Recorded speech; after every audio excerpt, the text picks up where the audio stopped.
أعوذ بالله من الشيطان الرجيم. بسم الله الرحمن الرحيم.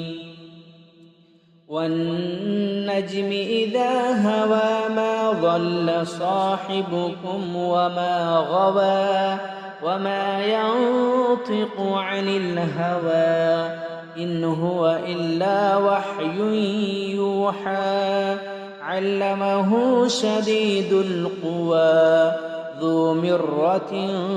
فاستوى وهو بالأفق الأعلى ثم دنا فتدلى فكان قاب قوسين أو أدنى فأوحى إلى عبده ما أوحى ما كذب الفؤاد ما رأى أفتمارونه على ما يرى ولقد رآه نزلة أخرى عند سدرة المنتهى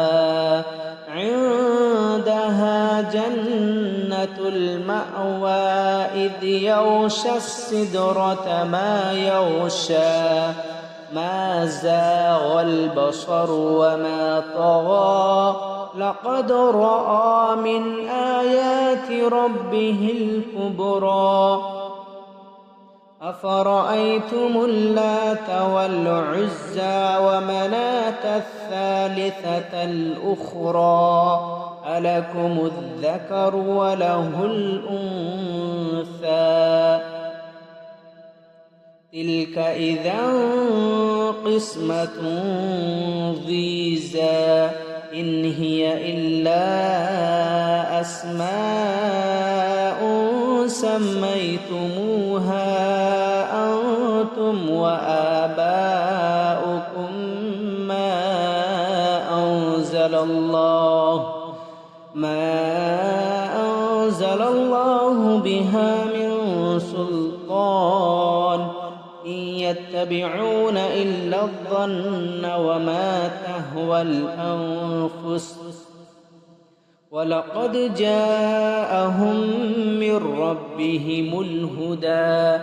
أم للإنسان ما تمنى فلله الآخرة والأولى وكم من ملك في السماوات لا تغني شفاعتهم شيئا إلا من بعد أن يأذن الله لمن يشاء ويرضى إن الذين لا يؤمنون بالآخرة ليسمون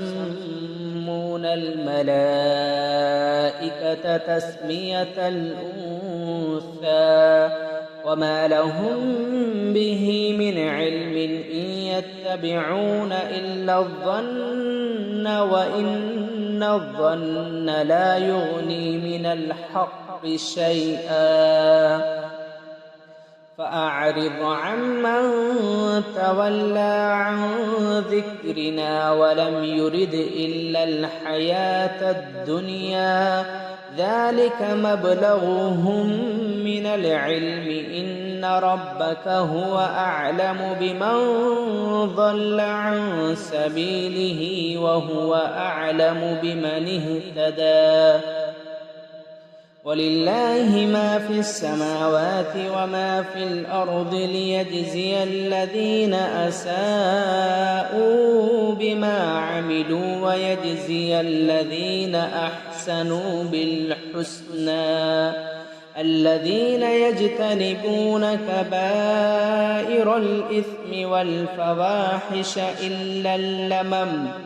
إن ربك واسع المغفرة هو أعلم بكم إذ أنشأكم من الأرض وإذ أنتم أجنة في بطون أمهاتكم فلا تزكوا أنفسكم هو أعلم بمن اتقى أفرأيت الذي تولى وأعطى قليلا وأكدى أعنده علم الغيب فهو يرى أم لم ينبأ بما في صحف موسى وإبراهيم الذي وفى ألا تزر وازرة وزر أخرى وأن ليس للإنسان إلا ما سعى وأن سعيه سوف يرى ثم يجزاه الجزاء الأوفى وأن إلى ربك المنتهى وأنه هو أضحك وأبكى وأنه هو أمات وأحيا وأنه خلق الزوجين الذكر والأنثى من نطفة إذا تمنى وأن عليه النشأة الأخرى وأنه هو أغنى وأقنى وأنه هو رب الشعرى وأنه أهلك عادا الأولى وثمود فما أبقى وقوم نوح من قبل إنهم كانوا هم أظلم وأطغى والمؤتفكة أهوى فغشاها ما غشا فبأي آلاء